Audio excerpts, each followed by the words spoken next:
우리가 맥주 감사 주일로 지키는데요. 이스라엘의 구약에 있어서는 3대 절기가 있습니다. 그 3대 절기 중에 하나가 맥주절이 되죠. 우리나라에서는 7월 첫째 주일을 맥주 감사주일로 지키고 있습니다. 전반기, 상반기 6개월을 하나님의 은혜로 지냄에 대해서 감사하고 또 남은 하반기를 하나님의 은혜를 기원하는 마음으로 이 7월 첫째 주일에 맥주 감사절을 지키고 있습니다. 이 맥주 감사절에 지켜야 될 우리의 마음가짐이 어떠해야 되는가 라고 하는 것을 말씀을 통해서 함께 살펴보고자 합니다. 이 맥주 감사절의 유래를 보면 9절 말씀에 곡식의 낫을 대는 첫날부터 7주를 세어라 라고 하는 표현이 있습니다. 그러니까 맥주절이라고 하는 것은 이렇게 생각해 볼 수가 있죠. 단독으로 나타나는 것이 아니라 어느 시작점에서부터 7주를 세어야 된다라고 하는 거죠. 그러니까 시작점이 없으면 맥주절은 있어요, 없어요? 맥주절은 홀로 존재하는 것이 아니라 시작점에서부터 7주를 계산을 하기 때문에 반드시 이 맥주절은 시작점이 있습니다. 그런 의미에서 맥주절이라고 하는 것은 어느 한 날이라고 하기보다는 기간으로 보는 것이 더 합당할 것입니다. 그러면 낫을 댄 첫날이라고 하는 것은 초실절을 말하게 됩니다.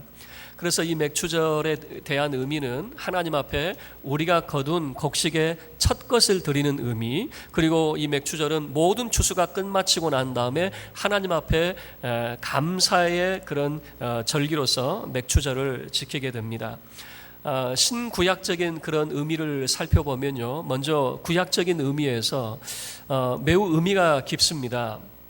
이스라엘 공동체가 애굽에서 출애굽을 하고 50일 만에 그들이 시내산에 도착을 하게 됩니다. 그리고 그 50일째 되던 때에 모세는 시내산에 올라서 하나님의 말씀을 받게 됩니다. 그래서 유대인들은 맥주절 그러면 바로 하나님의 말씀을 받은 날이라고 하는 의미를 갖고 있습니다. 이 시내산에서는 어떤 일이 벌어지죠? 바로 이 말씀을 통해서 하나님의 백성이 되는, 바로 하나님의 언약 백성의 탄생이 바로 이 시내산에서 이루어지는데, 구약적인 의미에서 그들은 그런 하나님의 언약 백성의 탄생으로서의 기념일로 이 맥주절을 지키게 됩니다. 그리고 그들은 맥주절이 되면요, 룻기를 낭독을 합니다. 룻기를 낭독한 이유는 룻기의 배경이 바로 이 맥주 감사, 그러니까 이 맥주 추수와 관련이 되어 있기 때문에 그렇습니다. 나오미와 룻이 모압에서 돌아오죠. 그리고 룻이 나가서 볕단을 이제 줍는 그 시기가 바로 추수의 그런 시기였고 맥주절기였을 겁니다. 그래서 유대인들은 이 맥주절을 지낼 때 룻기를 낭독을 하게 됩니다. 이 구약적인 의미 그리고 신약적인 의미에서는요, 바로 이 맥주절에 성령이 강림하시게 되죠. 이 맥주절 오순절 성령 강림 사건이 생겨나게 되는데요, 성령의 강림으로 인하여서 무엇이 탄생되냐면 교회가 탄생이 됩니다.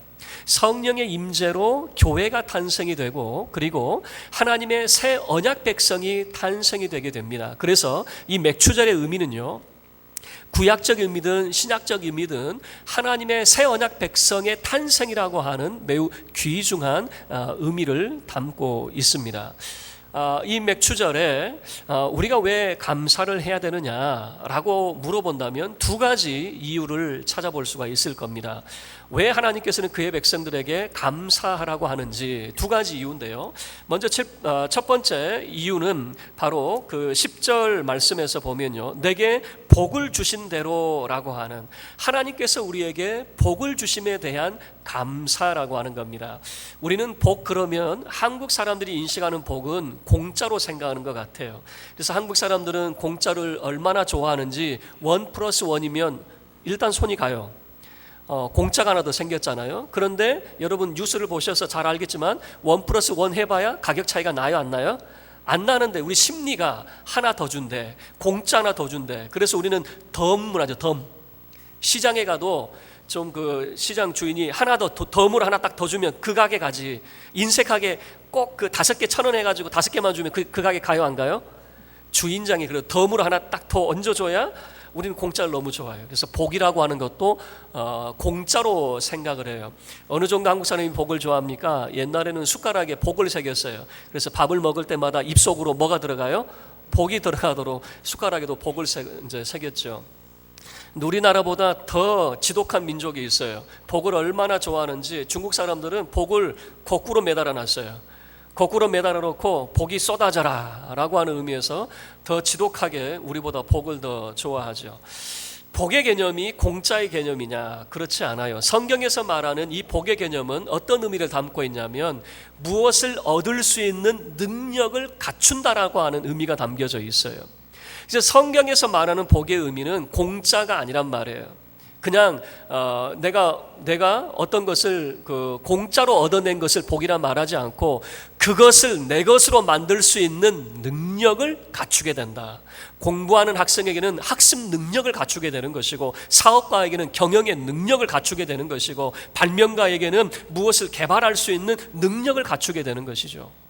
그래서 공짜라고 하기보다는 어떤 것들을 내 것으로 만들 수 있는 능력, 이것을 복이다라고 하는 것이죠. 그래서 여러분, 하나님의 그 백성들은요, 복 있는 자라고 표현을 합니다. 이 말은 세상 어디에 내놓아도 살아갈 수 있는 능력을 갖춘 사람들이다 라고도 말할 수가 있을 것입니다.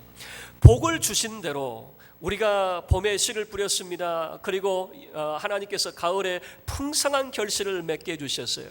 이 모든 것들이 다 하나님께서 우리에게 복 주심에 대한 고백이 된다라고 하는 것이죠. 복 주심에 대해서 우리가 감사를 드려요. 두 번째 우리가 감사해야 될 이유는 무엇이냐면 하나님께서 우리를 구원하심에 대한 감사입니다. 그래서 12절 말씀에서는 너는 애굽에서 종되었던 것을 기억해라 라고 하는 표현을 쓰고 있어요. 애굽에서 종되었던 것을 기억해라 라고 하는 것이죠. 여러분, 애굽에서 종되었습니다. 애굽에서 그들이 어떤 삶을 살았습니까? 얼마나 피곤한 삶을 살았습니까? 종에게는 자유가 없습니다. 종에게는 내 것이라고 주장할 수 있는 것이 아무것도 없습니다. 내 것이라고 주장할 수 있는 것은 자유민에게만 주어진 것이죠. 바로 하나님의 복이 무엇이냐? 바로 하나님께서 우리를 구원하셨다라고 하는 것이죠. 우리를 자유케 하셨다라고 하는 것이죠. 우리가 죄와 사망의 종로로 타고 있을 때 하나님의 아들 예수 그리스도를 통해서 우리의 죄와 허물을 용서하여 주시고 하나님의 자녀 삼아 주셔서 진리 안에서 참된 자유를 우리에게 하나님께서 허락해 주셨습니다. 하나님이 우리를 구원하심에 대한 감사라고 하는 것입니다. 그래서 이 감사 속에는 내가 받음에 대한 감사가 아니라 하나님께서 우리를 구원하심에 대한 감사가 이루어져야 된다라고 하는 것이죠. 항상 성도를 보면요, 하나님께 감사하시죠? 라고 물어보면 감사의 거리를 찾아요. 내가 감사해야 될 것이 무엇이죠? 내 자녀가 잘 됐나? 내가 돈을 좀 많이 벌었나? 내가 좀 건강해졌나? 거리를 찾아요. 여러분, 우리가 하나님 앞에 감사해야 될 이유는 하나님이 우리를 구원하셨기 때문에 감사해야 되는 것이죠. 우리가 감사해야 될 두 가지 이유는 하나님이 우리에게 복 주심에 대한 감사요, 우리를 구원하심에 대한 감사라고 하는 것입니다. 그러면 우리가 하나님 앞에 어떻게 감사해야 될 것인가? 한 세 가지 원칙을 찾아볼 수가 있습니다. 우리가 하나님 앞에 감사를 어떻게 해야 되는가? 먼저 10절 말씀을 통해서 두 가지를 우리에게 보여주고 있습니다. 자, 함께 읽겠습니다. 10절 시작. 내 하나님 여호와 앞에 77절을 지키되 내 하나님 여호와께서 내게 복을 주신 대로 내 힘을 헤아려 자원하는 예물을 드리고. 자, 여기서 두 가지 원칙을 찾아보는데 첫 번째는 내 힘을 헤아려라고 하는 이 충분성의 원칙입니다. 여기서 헤아린다라고 하는 것은 충분히라고 하는 의미가 담겨져 있어요. 그러니까 우리가 하나님 앞에 감사를 드릴 때에는 이런 겁니다. 내 힘에 겹도록 하는 것이 아니라 내가 할 수 있는 만큼, 내가 할 수 있는 힘을 다하여서 하나님 앞에 감사한다라고 하는 것이죠. 그래서 충분히 감사하는 것입니다. 어떤 성도가 제게 질문을 했어요. 하나님 앞에 감사를 하고 싶은데 어떻게 해야 될 것이냐라고 하는 것이죠. 그래서 제가 물어봤어요. 감사를 어떻게 하십니까? 그랬더니 지금 내가 어느 정도 이렇게 하고 있습니다. 또 물어봤어요. 10년 전에는 어떻게 했습니까? 10년 전에도요? 10년 전에도 똑같네요. 10년 전에도 똑같이 했다는 거예요. 액수가 변하지 않고 똑같이 하고 있다는 거죠. 물어봤습니다. 그러면 10년 전이나 지금이나 생활이 똑같습니까? 아니요. 지금이 훨씬 나아졌죠. 그런데 왜 감사는 똑같습니까? 그랬더니 10년 전에는 없어서 못 드렸고 10년 후에는 들어갈 때가 많아가지고 자녀 교육비 해야죠. 이건 뭐 보험도 들어야 되죠. 들어갈 때가 얼마나 많은지 몰라요. 그러니까 10년 전이나 지금이나 똑같다는 것이죠. 그래서 제가 말씀을 드렸어요. 10년 전이나 지금이나 왜 감사가 똑같습니까?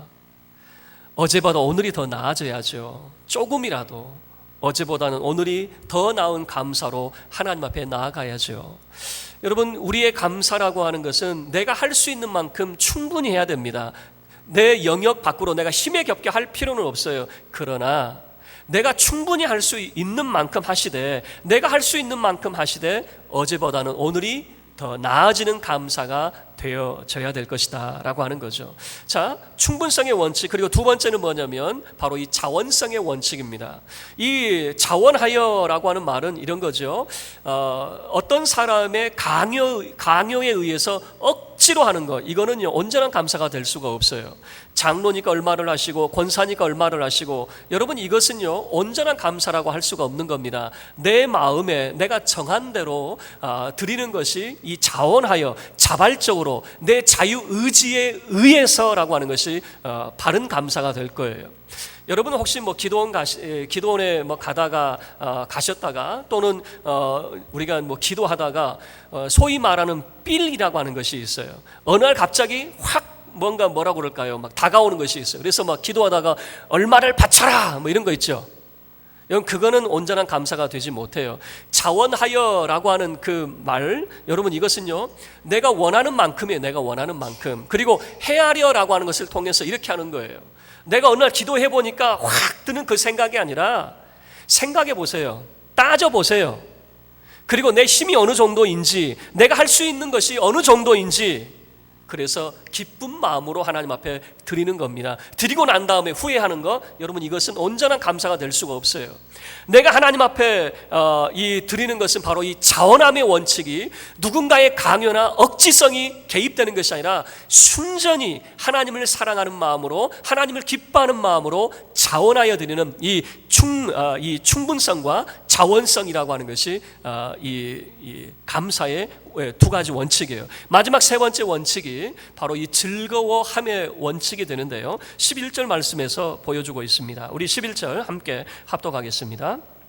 너와 내 자녀와 노비와 내 성중에 있는 레위인과 및 너희 중에 있는 객과 고아와 과부가 함께 내 하나님 여호와께서 자기의 이름을 두시려고 택하신 곳에서 내 하나님 여호와 앞에서 즐거워할지니라. 즐거워해라라고 하는 겁니다. 자, 그런데 즐거워하는데 두 가지를 제시하고 있어요. 첫 번째는 함께라고 하는 것을 말하고 있습니다. 여러분 지금 이 맥추절은 추수의 기쁨을 가지고 하나님 앞에 나아가는 겁니다. 그래서 너와라고 하는 너 자신의 즐거움을 가지고 있어요. 그런데 너와 내 자녀와 노비라고 하는 바로 자기 가정과 자기와 함께하고 있는 사람들이 함께 즐거워할 수 있어야 된다는 것이죠. 그런데 여기에 그치지 않고 레위인이라고 하는 성직자들을 포함시키고 있습니다. 뿐만 아니라 객과 고아와 과부라고 하는 내가 돌봐야 될 이유까지 소개를 하고 있는 것이죠. 여러분 성경에 밑줄을 그어 놓으세요. 우리가 놓쳐버릴 수 있는 것 중에 하나가 뭐냐면, 우리는 하나님 앞에 감사가 전적인 나 혼자만의 감사라고 생각하는데, 성경은 그 감사, 그 즐거움이 함께라고 하는 표현을 쓰고 있는 겁니다. 함께 나누는 감사여야 된다라고 하는 것을 보여주고 있는 것이죠. 자, 즐거워해야 된다. 그런데 그 즐거움의 대상이 누구냐? 함께하는 즐거움이다라고 하는 거죠. 너와 그리고 내 가족과 그리고 성직자들과 네가 돌봐야 될 그 이웃들과 함께하는 그런 즐거움이어야 된다라고 하는 거예요. 그래서 그 즐거움의 첫 번째가 바로 함께라고 하는 것입니다. 여러분 이 부분에 밑줄을 그어두시고, 두 번째는 뭐냐면 여호와 앞에서라고 하는 거예요. 여호와 앞에서 즐거워하라라고 하는 거죠. 하나님 앞에서의 즐거움이에요. 여러분 하나님 앞에 나올 때 여러분 어떤 마음으로 나오세요? 하나님 앞에 나올 때 나는 행복한 사람이야, 나는 하나님을 기쁘게 해드릴 거야, 그 마음으로 나오세요? 물론 아무 생각 없겠죠. 이렇게 비 오는 날 더더욱 아무 생각 없겠죠. 그러나 우리가 하나님 앞에 나올 때 행복한 자로 나오셔야 됩니다. 여호와 앞에서 즐거워하라. 여러분, 이 부분을 조금 되새겨 보면요, 자기 집에서 즐거워할 수 있잖아요. 자기 동네에서 즐거워할 수 있잖아요. 왜 굳이 하나님 앞에 나와서 하나님 앞에서 즐거워하라고 이야기하느냐, 그 말입니다. 하나님이 그걸 보고 싶다라고 하는 겁니다. 하나님의 백성이 즐거워하는 것을 보고 싶다라고 하는 것이에요. 제가 아이들을 키우면서 저도 좋은 아빠가 되기 위해서 참 부단히 노력합니다.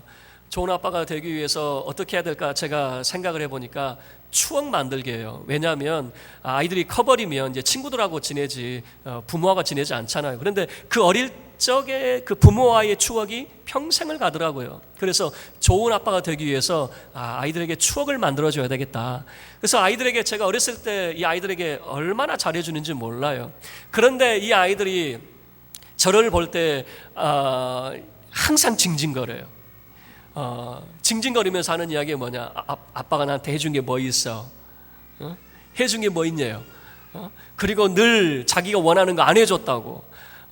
예전에 그 롯데월드에서 하루 종일 놀아주는데 내가 몸이 얼마나 피곤한지 몰라요. 하루 종일 놀아주는데 이만하면 됐겠지 한데 하나를 더 타고 싶다는 거예요. 시간이 안 돼서 그만 타 있더니 그거 하나 안 태워줬다고 얼마나 저를 그냥 째려보고 그냥 툴툴, 집에 오는 내내 툴툴거리는지 계속해서 징징거려요. 그러면서 제가 깨달은 것이 있어요. 나도 하나님 앞에 그런 모습이 아닐까. 하나님이 내게 모든 것을 다 쏟아 부어 주셨음에도 불구하고 늘 부족하다고, 하나님 이것도 필요해요, 왜 이거 안 주세요? 하나님 저것도 필요해요, 왜 이거 안 들어주세요? 늘 징징대는 그런 모습이 아니었는가. 그런데요, 한 번은 이런 일이 있었어요. 저희 아이 이제 생일 파티를 해주는데 저희는 식구가 많잖아요. 그래서 각 사람이 하나씩만 그 선물을 해줘도 뭐 이렇게 쌓이더라고요. 그 생일 파티를 하는 그 아이 입이 이만큼 찢어졌어요. 무엇 때문에 찢어졌을까요? 자기를 위한 특별한 날이기도 하지만 선물이 이만큼 생겼잖아요. 또 자기가 원하는 선물이었거든요. 입이 이만큼 찢었는데 그 모습을 보는 그 자체가 제가 흐뭇하더라고요. 제가 너무 좋아요. 그 웃는 모습이, 그 행복해하는 모습이 제가 막 더 행복해지고 막 그런 마음이 들더라고요. 그때 또 깨달은 것이 있어요. 하나님도 이런 마음이 아닐까. 내가 하나님 앞에서 행복해하면, 하나님 너무너무 좋아요 그러면 하나님도 기뻐하시겠구나. 그런 마음이 드니까 제가 그 다음부터 작정한 것이 있어요. 하나님 앞에서 내가 행복한 모습만 보여드릴게요. 내가 징징대는 모습을 통해서 하나님이 나를 바라보실 때마다 정말 애다른 모습이 아니라, 안타까워하는 모습이 아니라 정말 내가 하나님 앞에서 기뻐함으로, 행복해함으로 하나님이 나로 인하여 기뻐하실 수 있도록 내 하나님 앞에 나아갈 때는 항상 그 마음으로 나아가야 되겠다, 그 생각이 들었어요. 그리고 그 마음을 먹었어요. 그런데 오늘 본문 말씀에 여호와 앞에서 즐거워할지니라 라고 하는 거예요. 여러분, 하나님 앞에서 행복한 모습을 보이시기를 바랍니다. 하나님이 원하시는 것이 바로 여러분의 행복이다라고 하는 것이에요. 여러분이 즐거워하는 그 모습을 하나님이 보기를 원하고 있다라고 하는 것이죠. 여러분, 감사라고 하는 것은 단순히 하나님 앞에 내가 충분히 드리고 자원하여 드리고 드리는 것으로만 끝나는 것이 아니라 하나님이 그 감사를 통해서 우리에게 보고 싶어하는 것이 있어요. 우리가 가장 세상을 살아가면서 하나님으로 인하여 얼마나 기쁜 존재가 되었는지, 하나님으로 인하여 우리가 얼마나 행복한 존재가 되어졌는지 하나님이 그것을 보고 싶은 거죠. 그래서 여호와 앞에서 즐거워할지니라. 여러분, 이 감사는 하나님 앞에서의 즐거움이 되어야 될 것입니다. 말씀을 마치죠. 이 맥주 감사 주일을 지내면서 왜 우리가 감사해야 되느냐? 하나님이 우리에게 복 주신 대로, 그리고 하나님이 우리를 구원하심에 대한 감사라고 하는 것이죠. 우리의 감사는 우리가 할 수 있는 만큼 충분히 하나님 앞에 드려야 되고, 그리고 자원하는 마음으로 드려야 되고요, 즐거워하시기를 바랍니다. 이 감사는 즐거워함인데 어떤 즐거움입니까? 나만의 즐거움이 아니라 함께 나눔이 있는 그런 즐거움일 것이고 여호와 앞에서의 즐거움일 것입니다. 그래서 이 맥주 감사 주일은 어찌 보면 모두가 즐거워하는 날이 맥주 감사 주일이 되어야 될 것입니다. 하나님 앞에서 가장 행복한 성도들이 드리는 모두가 즐거운 날, 이 맥주 감사 주일이 되기를 주의 이름으로 축원합니다. 이 시간 우리 절기 예물 드리는 시간 갖도록 하겠습니다.